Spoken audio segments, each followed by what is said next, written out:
Good afternoon, everybody. We are here at the COCA Grant Programs Marketing Workshop. I'm Erica Thaler. I am COCA's Communications and Marketing Manager, and I've been happily representing COCA in all things marketing and communications for about 13 years. So hopefully that I'll be able to answer any questions everybody has. But today's topic is going to be spearheaded by Amanda Clements, and she is our on our COCA board. So we're super happy about that. So I want to introduce her. She is the Communications and Marketing Director at Tallahassee Community College. Is that your correct title? Yes. Okay. And then also we have Kathleen Spihar, who is COCA's industrious and most excellent executive director. And I know she's going to pop on screen any minute now. There she is, to say hello and kind of give us the overview of the day and some technical background things. So I'm going to pass it over to Kathleen and let her go from here. Oh, thank you so much, Erica. And thank you to Erica and Amanda for putting together today's workshop. These kinds of workshops that we offer at COCA are just part of our mission, what we offer to the community for free, and this kind of amazing expertise like you're going to hear this morning is so appreciated. So I just wanted to say that I'm so happy everyone's here today. We also advertised that Hillary Crawford, our grants manager, will be here today, but unfortunately she is not able to make it, and so I'm here in her place. I just wanted to also let you know that today's session is being recorded. If you'd like to use the chat to say hello to each other, please feel free to do that. And we would also ask you to use the Q&A for any questions. So I will be kind of behind the scenes monitoring questions in the Q&A and the chat and so on and so forth, and helping out with that. So I'm going to just say again, thank you for being here today, and take it away, Erica. Okay, so this topic of this workshop is basically how to create a marketing plan.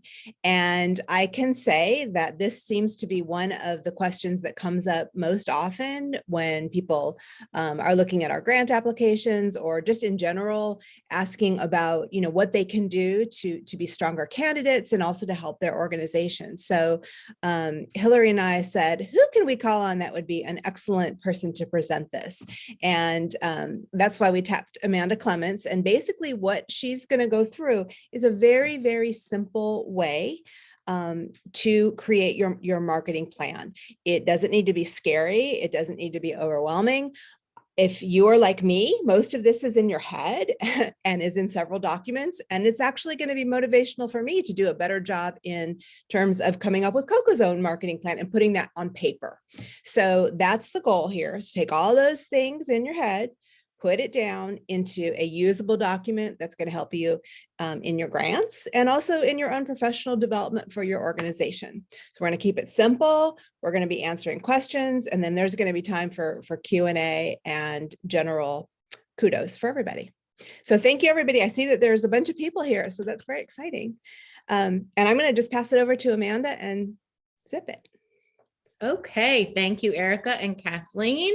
So we're going to get into how to create a marketing plan. As they said, we're going simple today because I know, raise your hand if you're anxious about this, if you're overwhelmed and you don't know where to start when somebody says we need your marketing plan. Very common. So that's why we're going to take a super simple approach. And my goal for today is for you to be able to walk away with an outline that you can then take and flesh out your plan.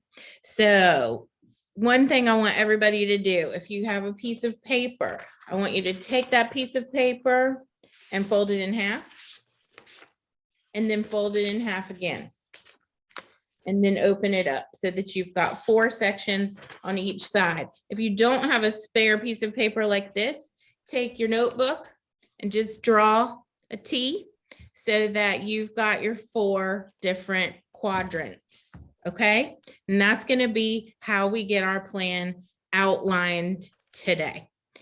So first off, the essential elements of a marketing plan. We're going to start with data, because every plan needs to start with data. We're going to move into goals and objectives. We're going to talk about our audiences, our strategies, our budget, and finally evaluation.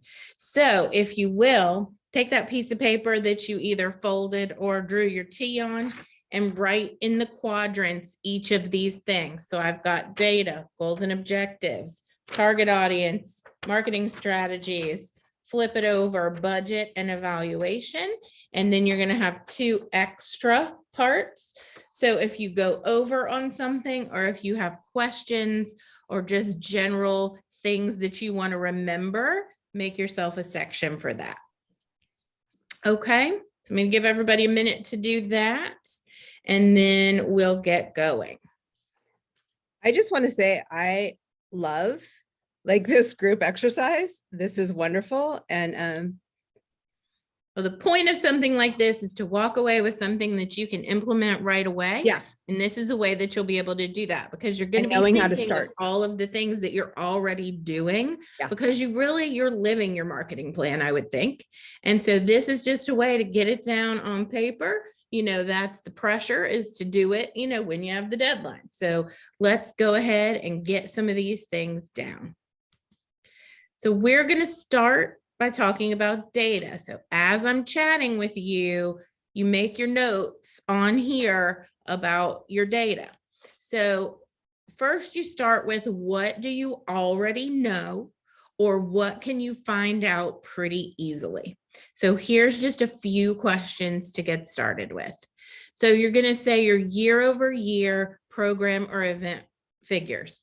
So if we're talking, we can do our marketing plan based on your entire year and everything that you're going to do, or you can do your marketing plan based on an event or a program. So for these grants that you're applying for, you know, if we want to focus down on that, a specific event or program, we can think about it that way.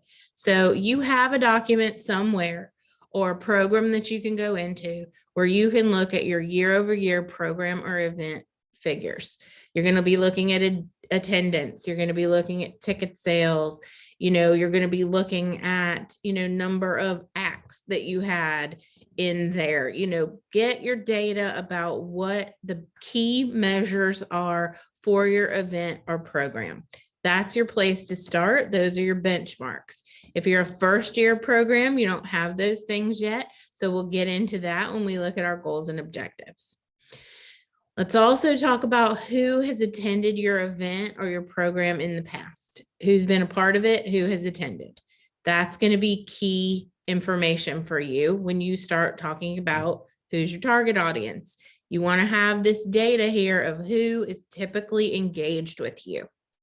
Again, if it's a new program for you or a new event, you can look at who has come to similar things or been involved with you previously. Your website traffic, that's something very easy that you can go and look in your Google Analytics, if that's what you're using, or whatever platform you are, to see generally your website traffic. And then if you have a specific page for the event or program, you want to drill down and look at that data as well. I recommend looking at it by month if you can, because you're going to see the lead up to your event. Now, if your event has traditionally, you know, we have an event here at TCC that last year happened in February. We've now moved it to May, you know, so you just want to make sure that you're looking at when your event is and looking at 6 to 8 weeks, excuse me, before that, you know, to see how your traffic is trending. Let's also look at your social media followers and all of the platforms that you are currently active on. You know, we're really looking at that month over month. So grab that data. And then if you can go back and look at posts about your event or about your program previously, those figures are great to grab. If you have surveys that you've done, post-event surveys, whether that's with your board, your event committee, or with people who attended, that's good data that you want. And then metrics from previous campaigns. If you did ad campaigns last year, what worked? What didn't? You know, what do you want to do again? You know, what we really want to do in marketing is keep an eye on what's working and do more of that. What sold your tickets? What wasn't worth your time? Those are the data pieces that you really need to have. If there are any other data points that are important to you, let's scribble those down on your paper right now so that you don't forget those, because I'm sure everybody has in mind what those measures are that tell you if you were successful. A lot of it's going to be the same, our attendance type figures, the people who participate, but you may have some that are right for you. Amanda, there's a question just for a clarification. When you're talking about figures, so you're talking that could be, it could be in dollars, it could be in people. Absolutely. It could be. And I would it recommend is looking at open-ended. both, because you want to see, are you making money? Is that your goal ultimately? So you want to know what those ticket sales were and the number of people, because if you make a change to your price, you still want to know how many people came as well as what the revenue was. And I'm just going to jump in quickly as I assume that most people here are looking to present a marketing plan for our COCA grants. And there is a tourism element to all of these grants. So it's especially important to look at who you're reaching from out of the market, either who is receiving your communications or is who is engaging you with you on social media, or is who is attending. And again, it doesn't have to be so detailed that it's stressful, but it's an overall view. Where are you concentrating your marketing? And I have found for COCA, as we've been tracking the different platforms that we use, I can now start to see, okay, what's it looking like year over year? But until we actually put that spreadsheet in place, it was in my head, but writing it down was very, very easy. And so I picked really, really broad metrics, and I would encourage you to do the same. You're painting a broad picture. You can look at the back end of your social media platforms to see where your followers are. Yeah. You can see all kinds of information about them, including age, gender, and geography. If you don't know how to do that, then let Erica know, and that's another workshop that we can do. Also, if you are using a newsletter platform such as MailChimp and the million others that are out there, again, they have analytics. You can see your geography. You can see where people are signing up.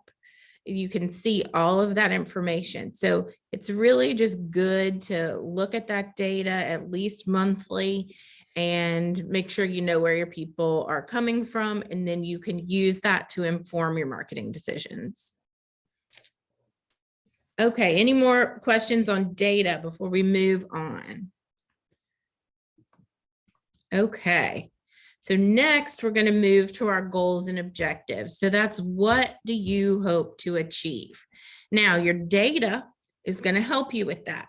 A lot of you, I would think, are going to be looking at ticket sales, program attendance, things like that, event attendance. And so that's why it's important to know who came last year, what was revenue last year, all of those things, so that you can say what your goal should be for this year. And, if you have a executive director or a board chair who's telling you, that they want some ungodly number of people to come this year, and you can say, okay, but that's, 200% increase on our highest attendance we've ever had. That's good. That's good information for you to have, so that you can see, what is a goal that's realistic. Because when you're putting your goals together, you want to have achievable goals. And so you want to make sure, and especially with COVID, that's happened. And some of you, your events may not have happened last year, or maybe they were limited because they were socially distanced. Go back to and look at what your highest was in 2018, 2019. If that's the metric that you want to measure against for your goals, you may want to say, we want a 10% increase over 2019. So that's, make sure that your goals are something that you can achieve. You want to set yourself up for success. You also, if you have a stretch goal, if there's what you really, really want to do, and, you think, okay, well, if I had the budget, this would be achievable. Those are the kind of things. So you can list both your real goal and your stretch goal. Remember one thing. Oh, Go ahead. sorry. I was going to say one thing that happens too, as you're building an organization and you're going from small to large, you're going to be able to show like higher percentage increases when you're starting small and building, but just keep an eye on that, because as you get bigger and bigger, you're not going to be able to do those percentage increases every year. Right. So don't paint yourself into a corner. Right. Just and status quo, you may be in a situation, those of you that are having your event in, an auditorium that has a certain number of seats. Those of you that are, there's venues that max you out. And if you've been maxed out, then status quo goal is acceptable, and that's what you want, because you can't get any bigger in your current setup. Yeah. Another thing to look at as far as goals and objectives, this is a big thing in my world, is earned media coverage. How many times is your event being mentioned both pre and post in the media? Because we want our local media coverage. And then because these are tourism grants, can you get some coverage outside of the market? So that's a great place to have a goal. Advertising impressions are a great place to have a goal. So when if you're doing any kind of media buys, if you're doing traditional broadcast, radio or TV, if you're doing digital marketing, you need those advertising impressions, and all of this ends up going hand in hand, so you can look at your return on investment for, where did the ticket sales come from with your spend? You're going to be able to tell that more from a digital ad than a traditional broadcast ad. But if you're also looking for awareness, those advertising impressions on, general traditional media are important, so all of it does go together. So those are other goals and objectives. I'm sure you have others in mind. So make sure that you jot those down now on your piece of paper, so that those goals and objectives that have popped in your head, even if it's just a category, not a solid number right now, but a goal that you want to set, go ahead and jot that down. Just my usual plug for please add your things to your events to TallahasseeArts.org. Remember that COCA's advertising goes into promoting our newsletter assets and our website and the calendar and all the different ways to use that. So when you are putting your events on TallahasseeArts.org, you're getting the benefit of our boosting it regionally. Yeah. The way that it goes from our calendar to visit Tallahassee, to choose Tallahassee. If you are a COCA grantee, it's also simulcast on the Panama City Bay Arts calendar. So that is earned coverage, especially if you give me a nice, good picture and description, I might feature you in the newsletter. That goes out to over 14,000 people. So remember that COCA is part of your earned media and can be part of your advertising package too, if you like. All right. Let's move on to our audiences. So one important note is that, your audiences can be several. You don't just have to have one. And there can be some overlap as well. So generally, when you're looking at your audience, you're going to say, who is the person that is traditionally come to this event or been a part of our program, and who are we trying to go after? Who's our ideal audience? So age and gender are absolutely important. Geographic location, so because this is a tourism grant, we need to identify those areas. So I would really make sure that in the plan that you do for these grants, that you have at least a couple of locations that you have identified. Now you can either say specific DMAs, so designated market areas, or you can say within X number of miles of the venue. You can say Tallahassee plus 50 miles, Tallahassee plus 100 miles, Tallahassee plus 500 miles, or You can do it based on driving time. You can say within 3-hour drive of Tallahassee. So that's an important thing that you're going to want in your plan. Absolutely, is that geography.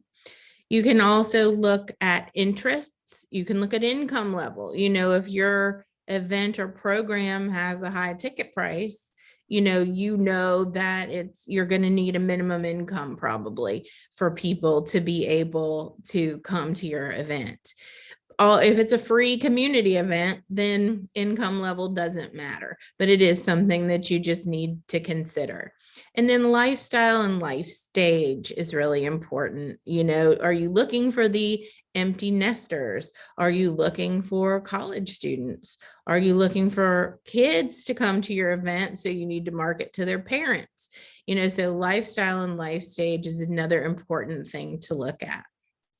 Erica, looked like you had a comment. Oh, I was just going to say for geographic location. So it's super fun. It's fun for me. It's super fun to go onto Facebook and then create your target audiences and pick up I want the 50-mile radius around Tallahassee, but then you can pick out, I want Atlanta and I want Pensacola and Jacksonville and Orlando. And then Facebook makes these beautiful bubbles for you so you can see, and it's very reinforcing to kind of see the visual. And if anyone has questions, I can also share with you where we market, but mostly what I just said is where we market. And that also aligns with some of what Visit Tallahassee is doing in trying to encourage like day trips and driving trips. Yes, absolutely. Okay, any questions on your audiences before we move on? Okay, so everybody jot down everything there that you want to make sure you remember on your sheet that you want to fill in. I was going to say one more thing too. You don't have to reach everybody. Your organization may do better advertising to a specific audience, and you may find that that is the most important audience. It's for you, and it gives you the higher return on investment. So remember, you may be a smaller organization and you might want to describe in your marketing plan, we have chosen this more narrow audience and here's why. And that's okay. Absolutely. It's going to look different. Absolutely. And the big, and you're going to get better return on investment once we get into our marketing strategies and our budget, if you really know who is most likely to come to your event. Great point. All right, let's talk about our marketing strategies. So how are people going to find out about your program or event? So we've got traditional advertising. So that's TV, that's radio, that's billboards, that's all the various digital options. You have social media that's paid, so boosted posts and ads on social media. So all of the various advertising strategies, and think about, again, going back to our data, what's worked for you and what is your goal for each. Are you looking for community awareness? Or are you looking to drive ticket sales? And so your choices of what paid mechanisms you use are important. Your earned media, again, you're going to want to be contacting reporters. You're going to want to send press releases in the markets where you're trying to get people to come. Another part that I didn't put on here, but it's important, and Erica brought this up, is the community calendars. So you can be on the COCA calendar. They have the partnership where you can get in the Panama City Bay area, but also, we have a list, and I'm glad to share it with y'all. When we do an event out here at TCC that's for the community, we have the community calendars that we put things on for our 3-county service area of Leon, Gadsden, and Wakulla. They're free to put things on, and those are a really great resource. So make sure that you're using those as well. I'm going to pop in the chat. COCA has a media guide, which has a list of all of the regional and local contacts for media.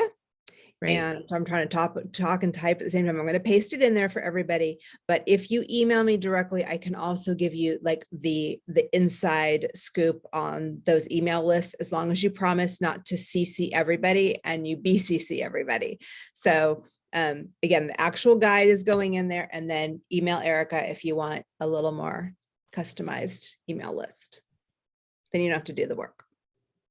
Social media, you can do your posts on social media. That's another strategy. And, when you're doing it just to your followers, then that's one thing. And then when you're paying to get it in front of other people, that's another. So make sure that you split your social media out into paid and organic. Your website, that's something that you own, that you can do whatever you want on, so if you're going to have your event or program prominently featured on your homepage for a certain period of time, that's something that you want to have in your marketing strategies. Your mailing lists, you likely have something, of past attendees and have their contact information. If you don't, maybe that's something that you want to put in, that you are going to somehow collect that data, whether it's people walking around at your event, whether it's having an opt-in on the form where they buy tickets, what have you, that's something important. That's a strategy so that you can, again, look at the future. Driving your social media followers also helps you to market your events in the future.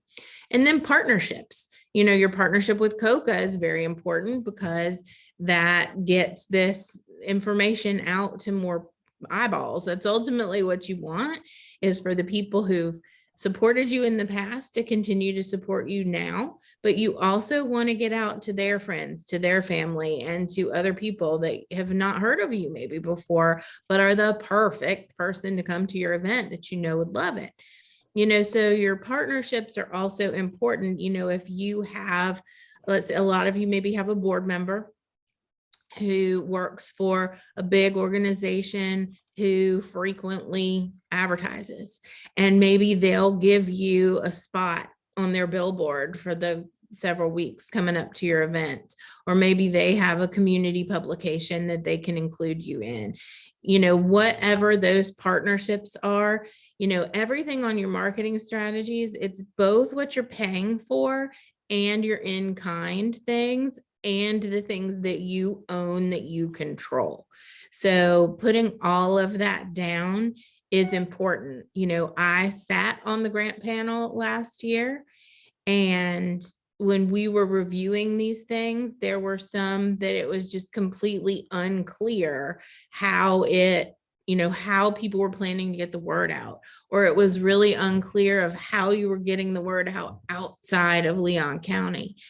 So an important note is, if you have a mailing list and you have, a percentage, if you've got 10% or 20% of the people on your mailing list are from outside the region, or they're from a particular area such as Atlanta or Jacksonville, that's something that I would note in your plan, because that answers the questions for the people that aren't intimately familiar with your organization and how you're marketing. I just want to say it's a good point too. What seems completely obvious to you about your organization is not obvious to everyone else. You have to write and communicate about your organization like somebody knows absolutely nothing. And it also allows people to sort of relax and be like, okay, I actually don't know, but she's teaching me and talking to me in a way that now I can understand. It's inviting them in. So take it down a notch in terms of sophistication, and then bring them in. Okay. Any questions before we move on from this part? I have one more comment is Okay. we just signed up to be a constant contact partner. It means that we get a discount on constant contact. And I believe that if someone wants to sign up for constant contact, you get extra discounts by doing that. And so if anyone does not have an email partner, let me know and I can give you more information about the constant contact partner program that we've been part of. And then you can do it too and also get discounts. So great. And again, use that data on the back end because it's there. So make sure you know how to use these platforms. Okay, so budget is simple. What do you have to spend and how are you going to spend it? you just lay it out of what you're expecting to do. It's also, I think that's where I would add in some of that in-kind stuff, so if you do have somebody that's donating a billboard or somebody that's, one of your partners that's doing something for you and the money's not actually coming into your budget, but it's being done, I would note that there. Any other comments, Erica, I think especially about what's required for COCA?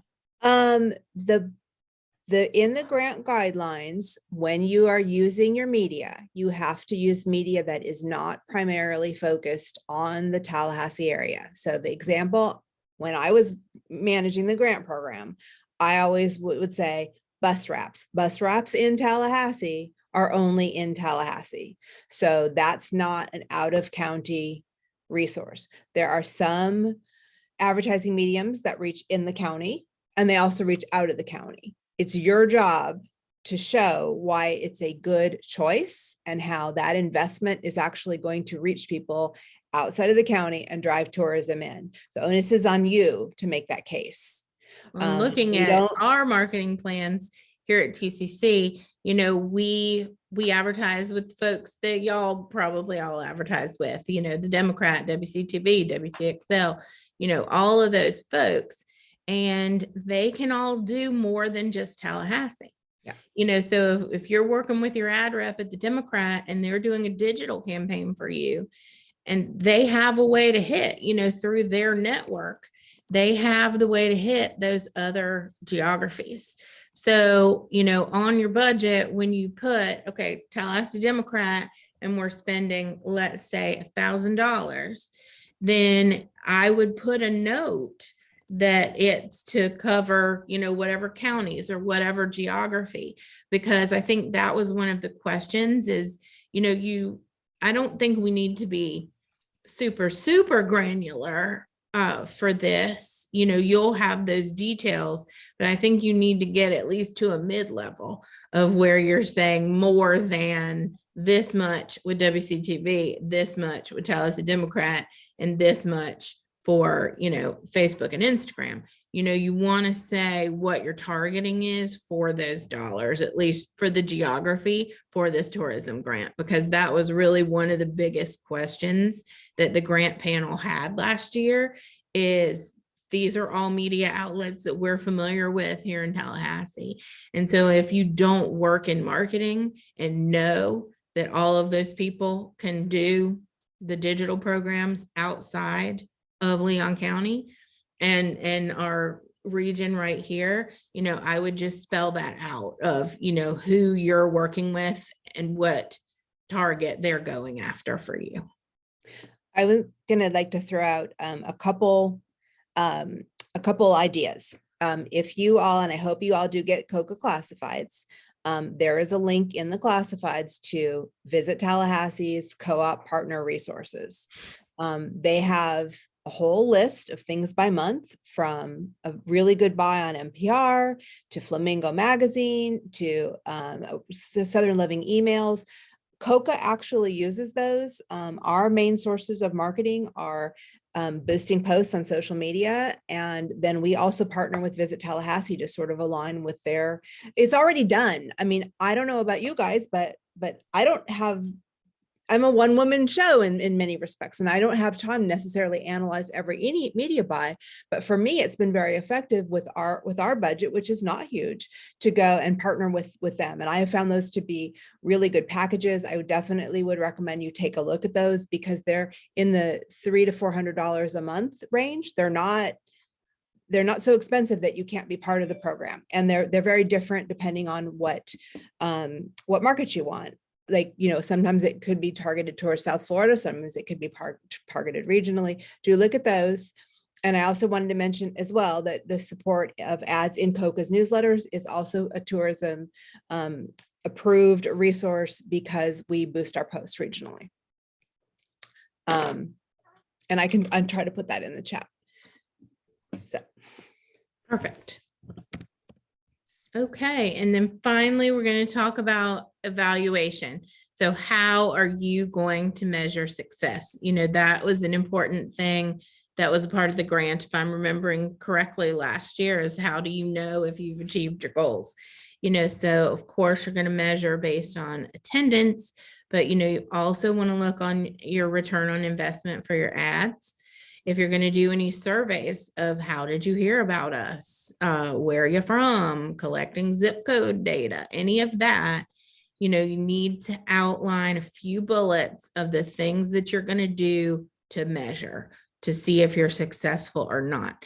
Now, of course, you're going to have your evaluation that you do on your event of, did people like the speaker? Did people like the performance? But these are the things, the evaluation of the marketing strategies and your budget to make sure that you got what you wanted, so that when you're looking at this next year, and you probably did this last year, so these things do exist somewhere, I would think, Facebook and Instagram ads really did it for us, but, we didn't seem to get anything at all out of X, so those are the kind of things that you want to just jot down of how you're going to measure if your efforts were successful for you or not.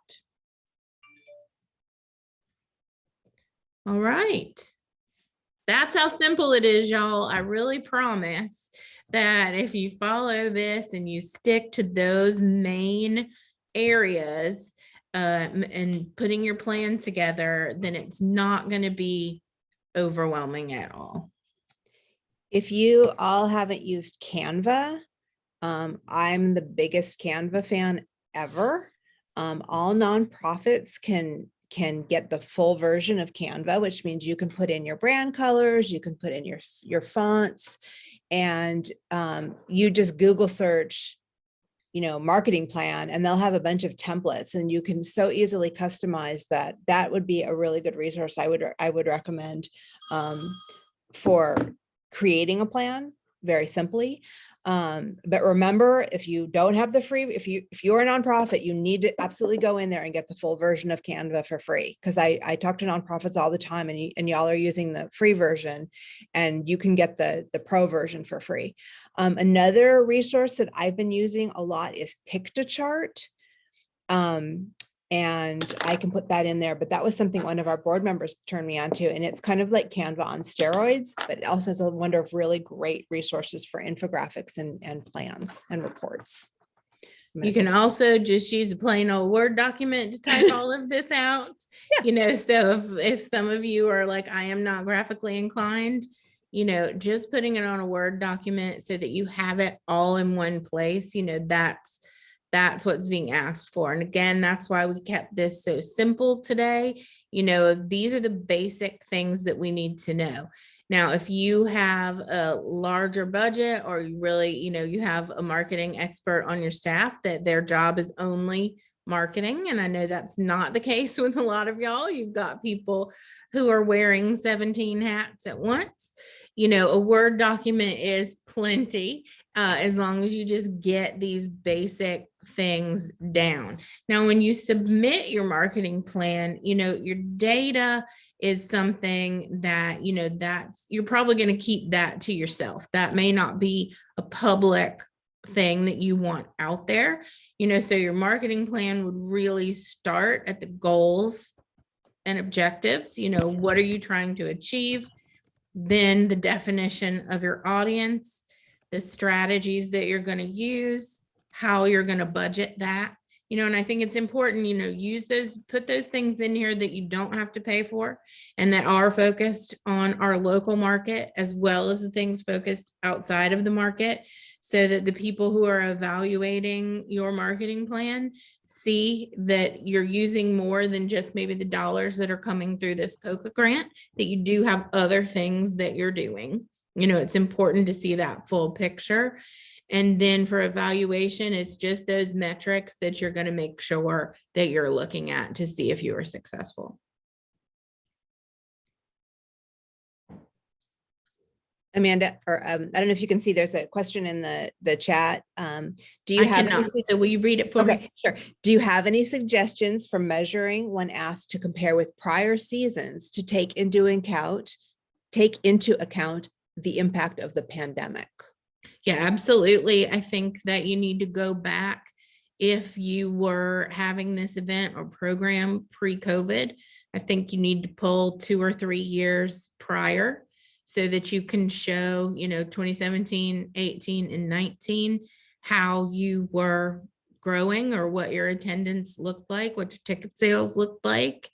And then when you set your goals, I, likely need to set based on like 2019 benchmarks, because we all know that the last 2 years have been a complete goat rodeo. And, we hope that it's not something that, we're going to have to experience again in our lifetimes, so, your attendance from the past may not be relevant for, 2020 and 2021, where things were so limited. So I would absolutely go further back, even if you're not required to.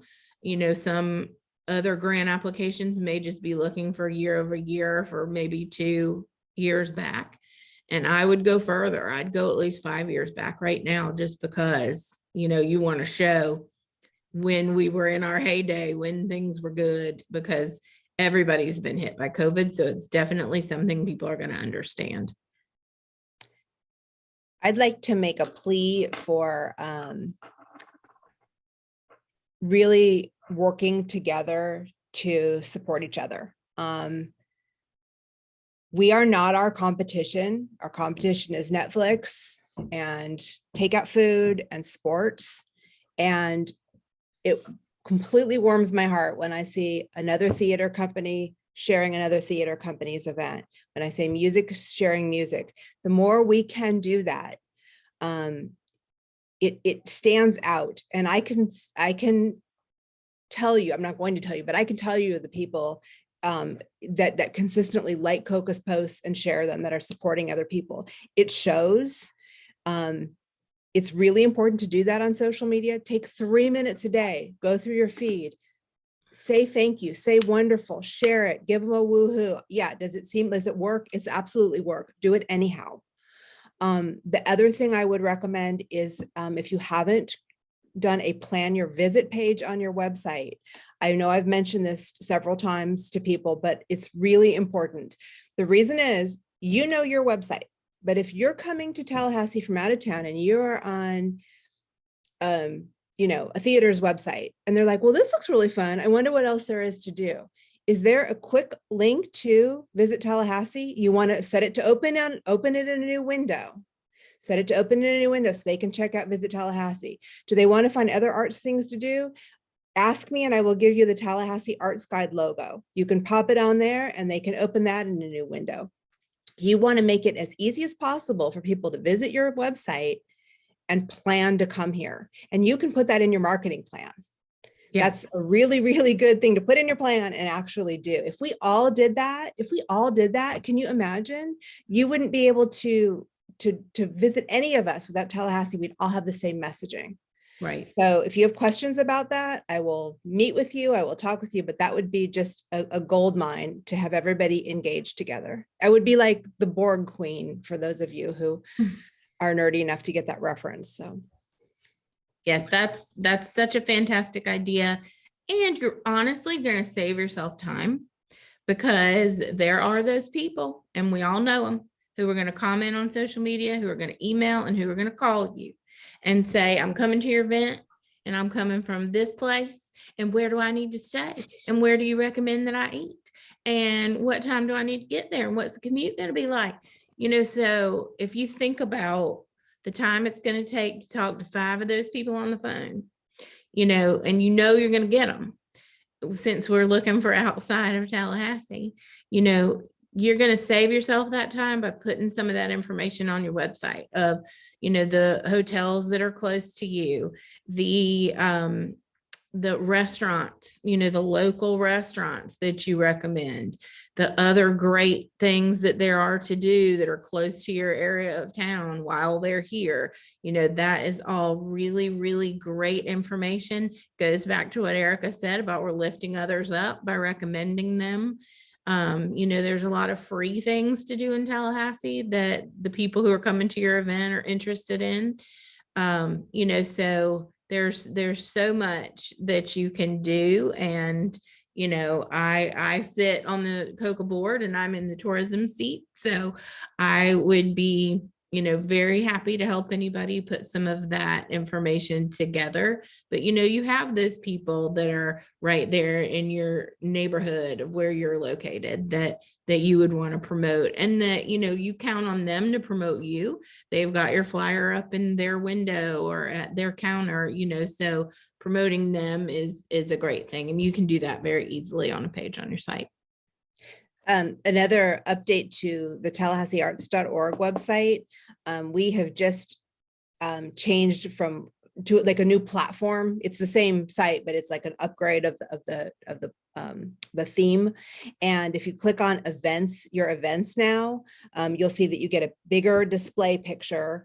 And then if you scroll down to your location and you click, there's a little tab that says like see nearby. It shows all of the hotels that are nearby and a whole bunch of restaurants that are nearby. And we're going to continue to populate that. But that means I want to see you, and they click on the event, they can go right there and they can book their reservations. So we shared that with Visit Tallahassee. I think they were quite happy about that. That's such a great resource to put on that page that we're talking about. And it can be as simple as that, you know, planning your trip to Tallahassee, link, link, link. You know, and then when you do get that phone call or that comment on social media that you don't want to ignore, you can say, oh, yes, we've got that page on our site here. Go check this out. You know, so you really don't have to put together tons of content because it does exist already. Yeah.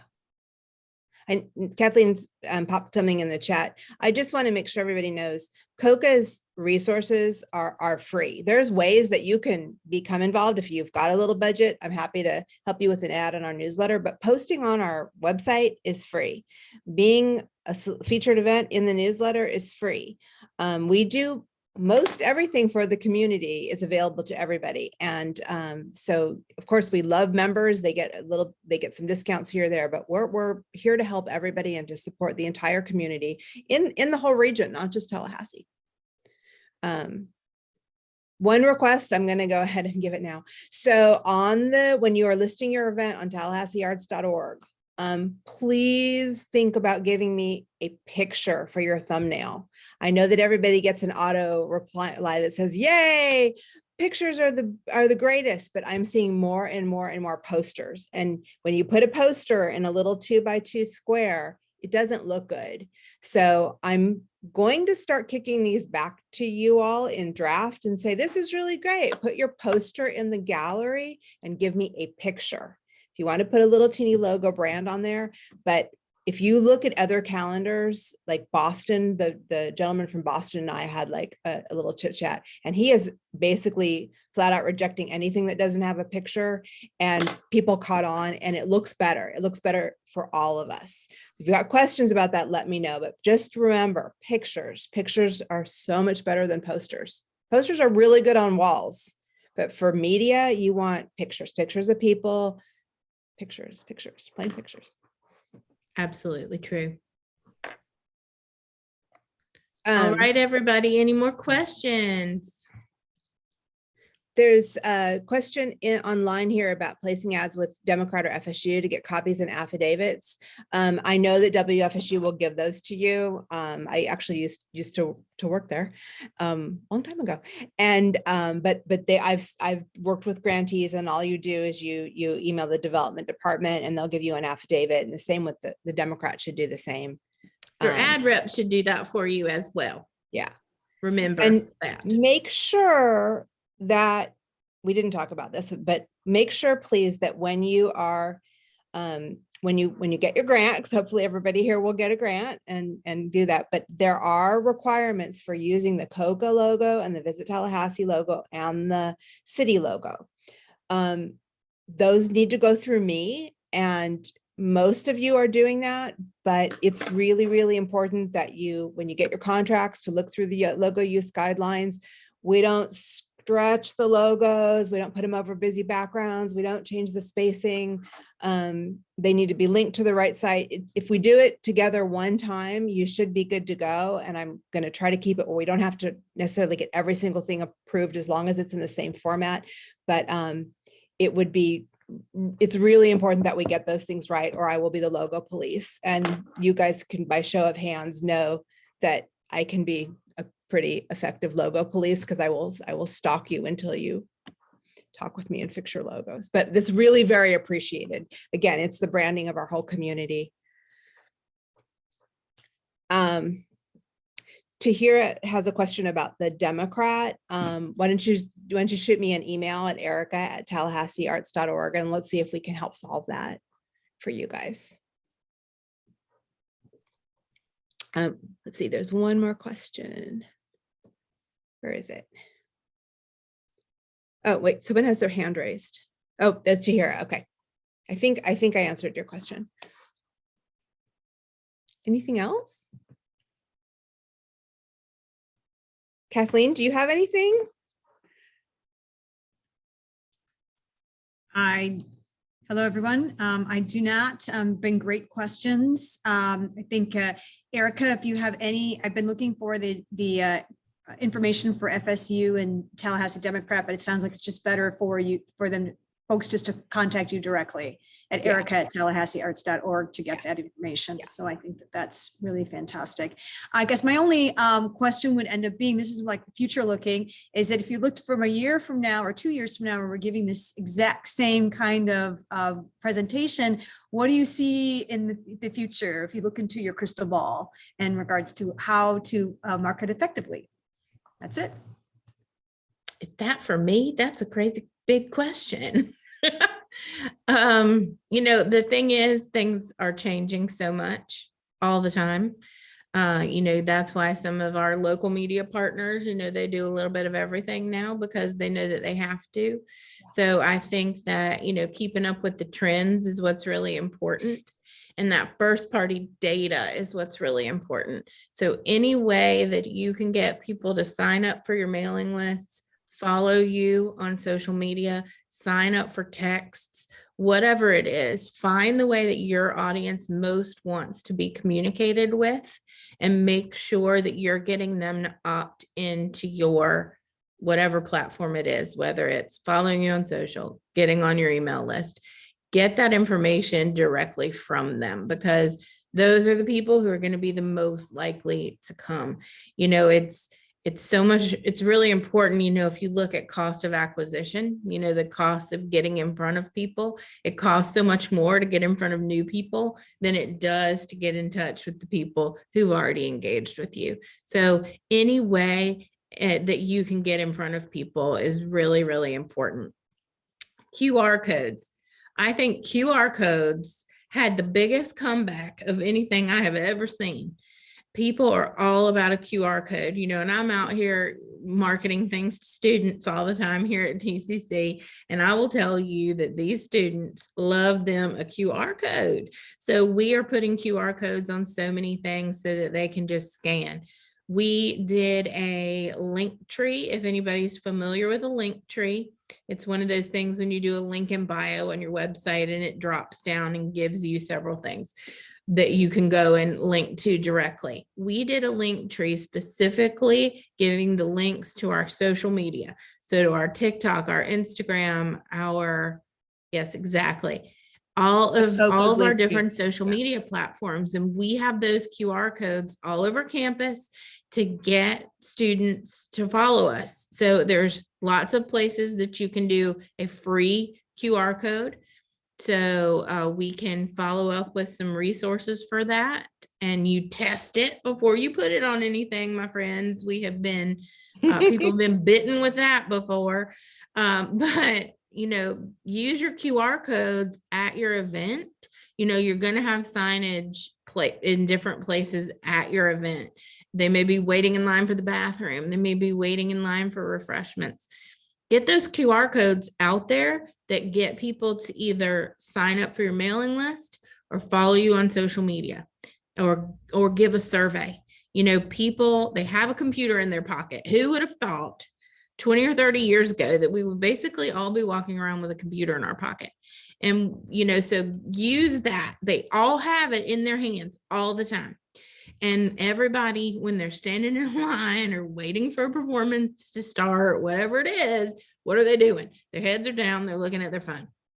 So harness that power and put those QR codes out there that says, sign up for our newsletter, follow us on social media, whatever it is. You know, those are graphics that are really easy to make, that you can print off and have in various places. If you have table tents, you know, whatever it is that you have, and give them that opportunity to give you their data. If they're there and they're enjoying themselves and they're having a great time, they want to, it's the perfect time to get that data from them and get them to follow you on social, sign up for your newsletters, because then you're going to be able to use your budget that you used acquiring all of that. You're going to be able to keep growing with the budget that you're using, because you're going to build your own lists, and that's going to then be data that you own, that you're not going to have to pay to market to those people. I agree with the QR codes. Like, it was a big deal. And then all of a sudden, same as Amanda, all of a sudden they're everywhere. And we've gone to using them for signups, and I'm redesigning our rack cards, and there's going to be a QR code on there as well. The only other comment I have, and I talk to a lot of you that don't, like, say, use Instagram or don't use the other social medias, go make an Instagram account, make one for your cat, make one for something, so you can get comfortable understanding how it works. You can take every class in the world, but you got to put your hands on your phone and do it. It's not hard. But I can't. For example, like, I have a TikTok account. People don't want to see me dancing on a TikTok video. Well, they probably do, and they would laugh. But, you know, I have a TikTok because I enjoy watching TikToks. I am highly entertained, and I always learn something, you know, so just because you have an account doesn't mean that you have to post. And so if your demographic, going back to our target audience, when you say, where are these people going to get their information? If social media is one of those top places, which it is now in most demographics, it's the top. And you got to use your phone, because like, so I can post a picture. All right, this is bonkers. I can post a picture of my cat. Fine.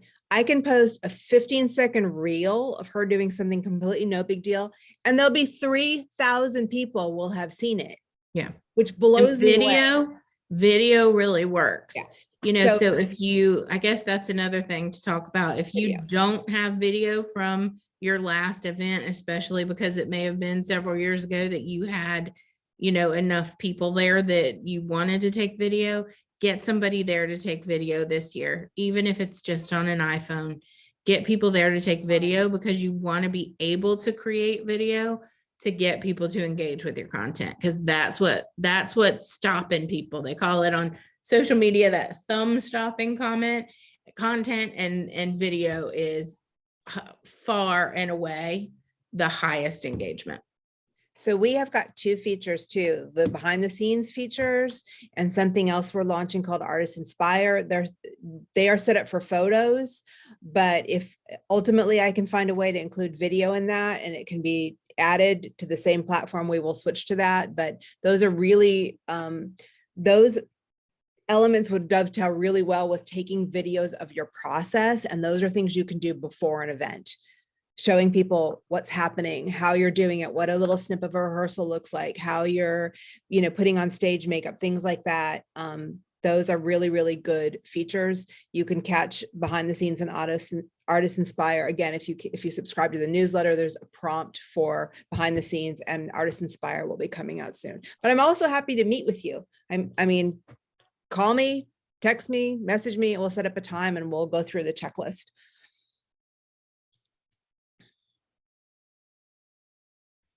Well, I wasn't sure that I was going to be able to fill up an hour, and here we are at 1 o'clock. So thanks everybody for tuning in today.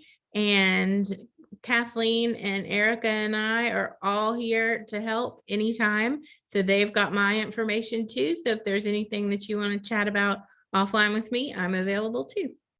And we'll be putting this up on YouTube. You'll be able to find it everywhere. So with the slides and everything else. So Thank you all so much. It's really nice to see everybody here, and thank you for taking the time today to spend with us. So with that, carry on.